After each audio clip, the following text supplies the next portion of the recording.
Society, it's time you all allowed the men to speak their truth and release their pain. Speak about it. You see, there is a pain that most of us men go through that we don't speak of it. Because society is like this. If you speak about it, you're weak. And you must hold it and don't say anything. Pretend like it's not in existence. And that pain is knowing you have a father and he's not there for you. Let me tell you something, people. It's a pain that most of us men live with. And some of us try to bury it. But it's something that is not, you don't get over it that easily. And it's time for society to understand that this is why some of us young men grow from boys, children to adult life. And that's why some of us so angry, because there is things that is building up on the inside. And that's why some of us is so aggressive. And you see, this is why I make sure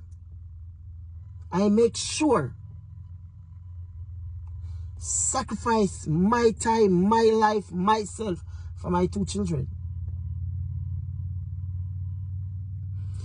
This is why I make sure my kids can reach me at all time. And if them even need a favor, Daddy, can you make me some breakfast? I'll do it for them. And the problem with society don't want we talk about our pain. Because this very same woman them is telling us to hold up your pain. Them no talk. That's why men pop off on us so easily. That's why men do certain things. If you check some of these young boys and see, really get for a real reasoning with them, most of them don't have a father in them life. And them have the anger. Let me tell you something. God is the greatest. Because when I was growing up, I was so angry. And I take on anybody, anywhere, any place, anytime. Cross, angry, miserable. Yeah? And when I moved to America, people, and finally link up with my father. If you say, I'm the father, you know, and me is the child. And you try to build that relationship with him. And all him can see you as something him can use. He don't really see you as a person. He see you as an asset. And when him can get to use it, imagine you waited all these years to try to connect with your father. You know him alive. He come to Jamaica once ever so often. He not bring nothing. He not give you no money. You call him for go back to school stuff. Him say call me 8 o'clock, but when you call him change him phone number. And you still try to build a relationship. When you get big now, you're grown, you're adult. And him come around now, yeah, them ready to welcome you. Because them see your growth and them see who you is. But as soon as you come round, they have to show them real colors, you know. Can you see? Them not have that. I don't understand. But we have to cut the generational curse. Because obviously, as a fiend father, maybe they deal with him. I don't know. Me come always see my go look for him father. I don't know what relationship him have with fiend father. But God bless my brothers. Big up on yourself. When me say me no even, there's not words to tell you how much of a great, a wonderful, extraordinary parents in the East to the children. Yeah, me two brother them. We define the odds. And we break the curse. We break the curse of our father. You hear me say? And let me tell you something, people. When Father's Day, I used to go in a supermarket. I would see people in a supermarket. In the pharmacy or wherever. I see some people just come in and them just can pick up a card. And just gone with it. And I would stop and look to see the card with them pick up. You know, people. I would look to see the card with them pick up. And I would go read it. And I was like, damn.